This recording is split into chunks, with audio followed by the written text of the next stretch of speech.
Hay ciudades que aprenden a vivir con la espera. Saltillo era una de ellas. Y no porque le faltara béisbol, sino porque le sobraban recuerdos.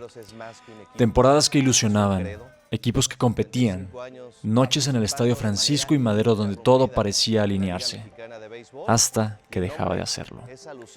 Los Zaraperos de Saltillo no eran un equipo ausente, estaban ahí, siempre ahí, pero no eran campeones. Y eso pesa distinto, porque no es ausencia, es cercanía constante sin cierre.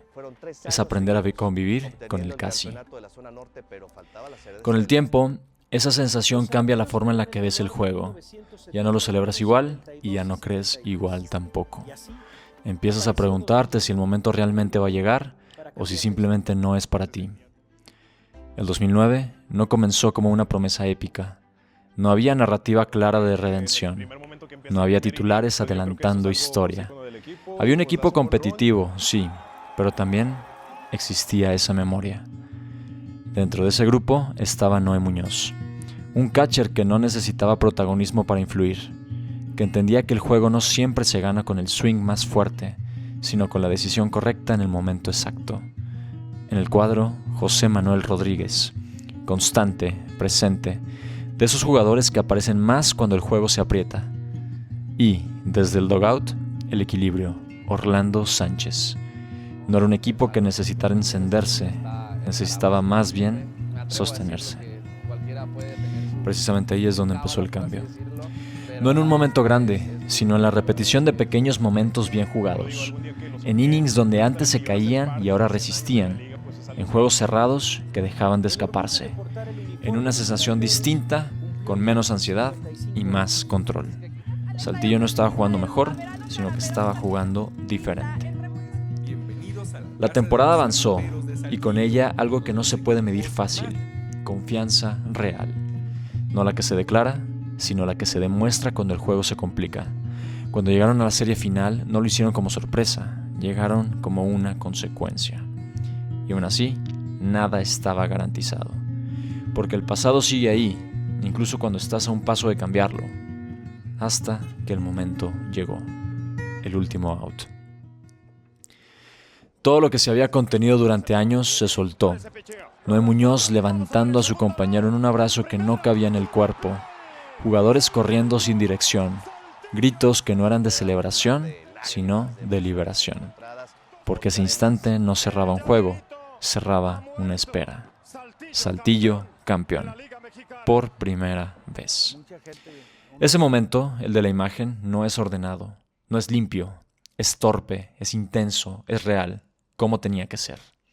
Y ahí, muchos equipos habrían bajado el ritmo, porque el objetivo ya estaba cumplido, porque la historia ya había cambiado, pero este grupo no, porque entendieron algo que no todos entienden, que el primer campeonato rompe una barrera, pero el segundo define quién eres.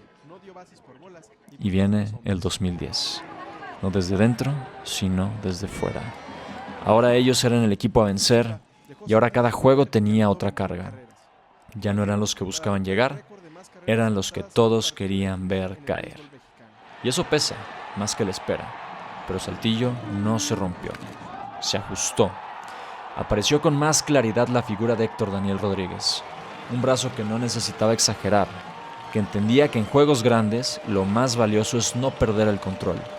Porque repetir no se trata de emoción, sino se trata de esa precisión. Y ese equipo vaya que fue preciso.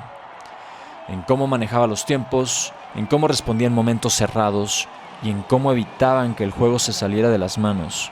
No jugaban con urgencia, jugaban con esa intención. Y poco a poco volvieron al mismo lugar. Pero no eran los mismos. Ya no estaban intentando cambiar la historia, como te dije, sino la estaban sosteniendo. Y cuando llegó ese último out del 2010, no hubo ninguna sorpresa. No hubo explosión descontrolada como la primera vez. Hubo algo más profundo, una certeza. Bicampeones. No fue impulso, no fue una racha, fue una simple identidad. Este equipo dejó de ser el que se quedaba cerca y se convirtió en el que respondía cuando importaba. Y hoy, cuando ves esa imagen, el abrazo, el grito, el desorden perfecto, puedes pensar que es solo celebración, pero no lo es. Es el punto exacto donde todo lo anterior dejó de pesar, donde los casi dejaron de perseguir, donde la historia dejó de ser una carga y se volvió una base. Los nombres ya no eran solo jugadores, sino referencia. Porque ese día, Saltillo no solo ganó, ese día dejaron de esperar.